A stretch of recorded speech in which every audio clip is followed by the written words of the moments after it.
네, 안녕하세요. 오늘은 제 경험담을 조금 들려드리려고 하는데요. 제가 많이 받는 질문이 있어요. 어디가 낫냐고.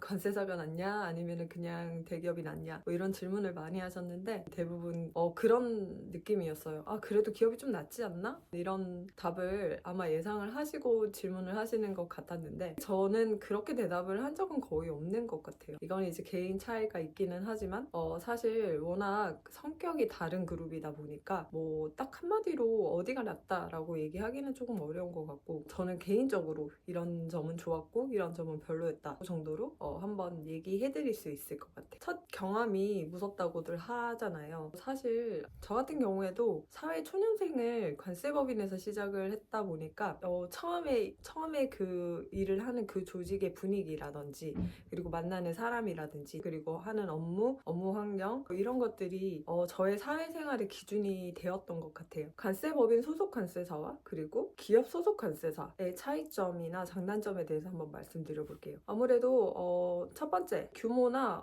연봉 수준 가장 관심이 많으신 부분이잖아요. 사실 일반 기업하고 관세법인하고는 사실 규모에 있어서는 관세법인이 아무리 큰 대형 관세법인이라고 하더라도 비교를 할 수 있는 수준은 아니에요. 네, 당연히 그렇겠죠. 아무래도 관세법인은 통관이나 그리고 컨설팅에 특화되어 있는 전문직 집단이고 수출입 제조기업은 제조를 해서 수출입까지 하기까지의 모든 이제 생산, 유통, 뭐 수출, 영업, 뭐 구매 여러 가지 부서가 있잖아요. 사실 규모 차이에 있어서는 비교가 안 된다고 생각을 합니다. 네, 그리고 중요한 것 연봉이죠. 네, 연봉 같은 경우에 사실 관세사 박봉이라고 정말 말 많죠. 네, 소문 들으셨다시피 그 소문이 진실이고요. 수습 월급 150만 원? 그래서 뭐 세금 떼고 뭐 하고 하니까 130만 원 정도 남았던 것 같고 저같이 이제 지방이 고향인 사람들은 이제 월세가 나가잖아요. 근데 월세 나가고 뭐 밥 사 뭐 관리비 내고 이러면은 아무것도 없는 수준이었어요.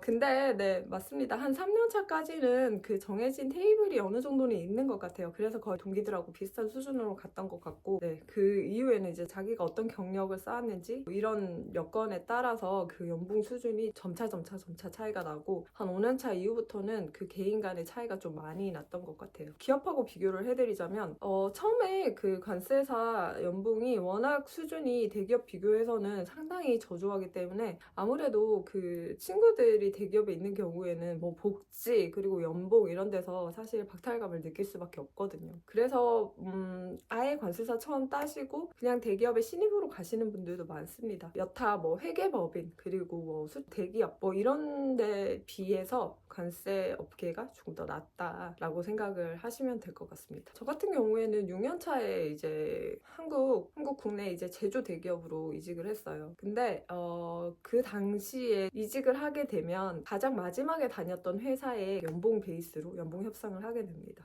정확한 금액을 말씀드리긴 어렵지만 당시에 인사팀에서 그렇게 말씀하셨어요. 동일 연차 대비해서 지금 우리 회사에서 주는 수준보다 높은 수준이다 라고 말씀을 하시더라고요. 뭐 사실인지 아닌지는 알 수 없지만 연봉 수준은 관세사에 있다고 해서 더 낮게 받는 거는 제 생각에는 아닌 것 같아요. 물론 이거는 개인마다의 있지만 잘 대우받는 관세사님들의 경우에는 대기업 수준으로는 연봉을 받는 경우도 꽤 있을 거라고 예상을 합니다. 저는 원체 그 기질 자체가 좀 자유분방한 스타일입니다. 그래서 어딘가에 이렇게 얽매이거나 뭔가 이렇게 좀 틀에 갇혀 있는 거를 그렇게 좋아하는 성격은 아니에요. 이런 경우에는 아무래도 전문직 집단이 조금 더 맞다고 생각을 합니다. 왜냐면 제가 처음에 기업으로 이직했을 때 어떤 느낌이었냐면 너무 나가고 싶은 거예요. 우선 기업에 있다 보면은 밖에 나갈 일이 없어요.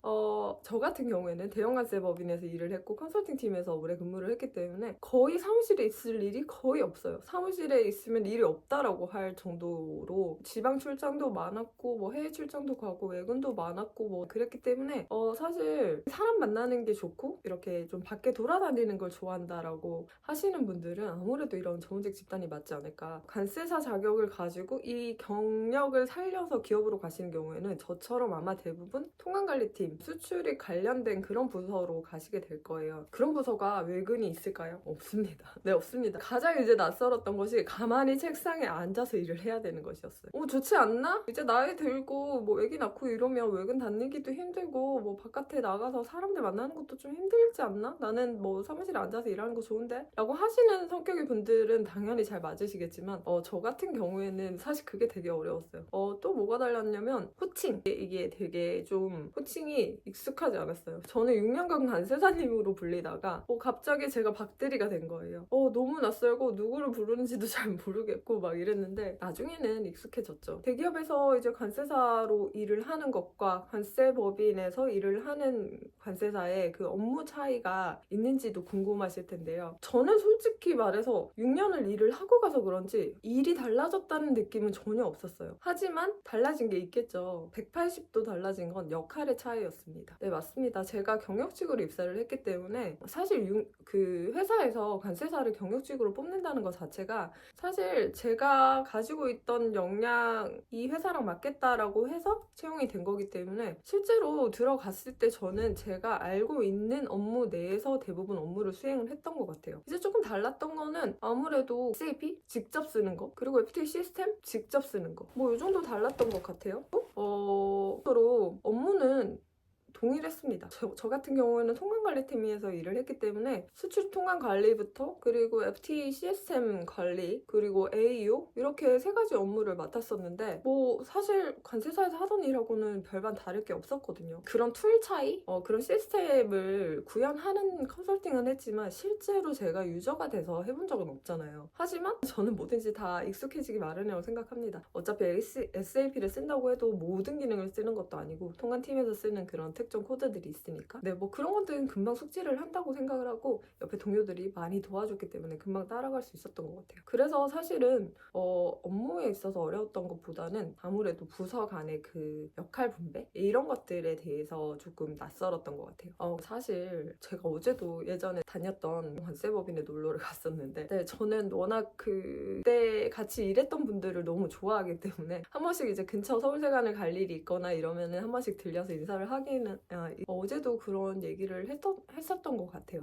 사실 관세법인에서 일을 할 때는 모두가 방향이 같아요. 이게 무슨 말이냐면 관세법인에서는 수출입 기업이라는 고객을 대상으로 나머지 분들이 통관을 하든 뭐 FTA를 하든 AO를 하든 심사를 하든 관세사들과 그리고 관세 사무원분들이 한 편이라는 거죠. 고객을 상대로 서비스를 제공하는 이 한 덩어리라는 거죠. 근데 뭐 수출입 기업이라고 다를까요? 당연히 뭐 고객을 상대로 해서 물건을 만들고 구매를 하고 영업을 하고 하는 조직이긴 하지만 정말 대기업일수록 세분화돼 있죠. 업무가 정말 많이 세분화돼 있습니다. 그래서 사실 관세법인에서는 그 고객을 대상으로 내가 해야 할 일을 A부터 Z까지 내가 다 한다라면 기업에서는 이 싹 다라는 개념이 없다는 거죠. 정말 많이 분업화가 돼 있죠. 이게 대기업의 이제 장점이자 단점으로 작용되는 부분인데 통관 부분은 아무래도 전문적인 영업 때문에 사실 저희가 하는 일이 뭐 달라질 건 없는데 이제 기업에서는 관세법인과 다르게 고려해야 될 사항이 있죠. 내가 안다고 해서 내가 하는 게 아니라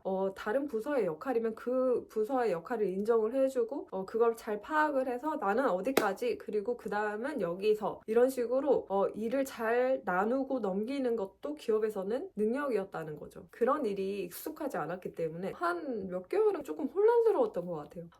하지만 제가 생각하기에 관세사가 기업으로 가서 일을 하시면 크게 업무에는 차이가 없다고 생각해요. 당연히 업무 분장은 뭐 회사마다 다르고 그리고 그 회사가 가지고 있는 관세 이슈라든지 뭐 품목이라든지 뭐 그런 관련 법령이라든지 이런 것들은 다 다르지만 사실 같은 틀이라는 거죠. 한 틀에서 이제 품목만 달라진다 뿐이지 관세사가 해야 될 일은 제가 봤을 때 거의 대동소이하다고 생각합니다. 사실 저도 두 군데 회사밖에 가보지는 않았지만 일이 크게 다르다고 생각하지는 않았어요. 아무래도 조금 포인트가 다를 뿐이죠. 기업에서는 관세사가 아닙니다. 제가 뭐 기업 소속 관세사라고 말씀드렸지만 사실 기업 소속 관세사가 아니라 기업 소속에서는 그냥 직원의 한 명이죠. 하지만 관세사 자격증을 가지고 들어갔기 때문에 관세사로서의 그 경험을 요구하는 경우가 많아요. 그래서 정말 이상한 말이긴 한데 관세사이면서 관세사가 아니게 된 겁니다. 저희끼리 얘기를 할 때는 기업으로 갔다고 하면 이제 갑으로 갔네? 어때? 뭐 이런 질문들을 하시는데 저 같은 경우 경우에는 사실 그 부분에 있어서도 상당히 적응하는데 오래 걸렸던 것 같아요. 제가 개인적으로 느끼기에는 일을 받던 입장에서 일을 이제 주는 입장이 되다 보니까 조금 이상하더라고요, 기분이. 제가 관세사로 일할 때 생각을 하고 이제 후배 관세사님들을 이제 대할 때